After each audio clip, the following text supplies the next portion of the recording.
નમસ્તે મિત્રો, આજે હું વાત કરીશ એપ્રેન્ટિસને લઈને. એપ્રેન્ટિસ શું છે, એપ્રેન્ટિસ કેમ કરવામાં આવે છે, એપ્રેન્ટિસમાં કઈ કઈ વસ્તુ હોય છે એ આપણે આજે જાણીશું.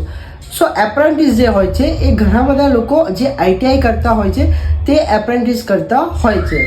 એપ્રેન્ટિસ એટલે ઓન જોબ ટ્રેનિંગ. ઓકે, કામ કરવા માટે જાઓ છો તમે, સપોઝ કોઈ આઈટીઆઈમાં તમે પ્રેક્ટિકલ નોલેજ લીધું છે, ઓકે, અને એ જ નોલેજ તમે કંપનીમાં જઈને પ્રેક્ટિકલ કરો છો વસ્તુ, અને સમજો છો કે આ રીતે મેં સ્ટડી કરી છે અને આ રીતે આ મશીનરીઝ પર આ રીતે એનું વર્ક થાય છે. તો એ છે જનરલી તમને એપ્રેન્ટિસનો બેનિફિટ. ઓકે, એન્ડ પછી તમને એના બેનિફિટ્સની વાત કરું તો જે એપ્રેન્ટિસ હોય છે એને ડીબીટી મળતી હોય છે.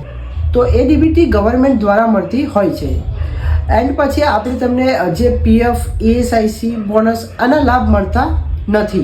ઓકે, એપ્રેન્ટિસમાં 1 વર્ષનો તમારો કરાર હોય છે જે તમારો કોન્ટ્રાક્ટ જનરેટ થાય છે, અને 1 વર્ષ પછી કંપની તમને એક્સપિરિયન્સ સર્ટિફિકેટ આપે છે. તમારા મિત્રોને પણ વિડીયો શેર કરો જેથી એમને ખ્યાલ આવે કે એપ્રેન્ટિસ જે છે એ શા માટે કરવામાં આવે છે અને એના કયા કયા બેનિફિટ્સ છે.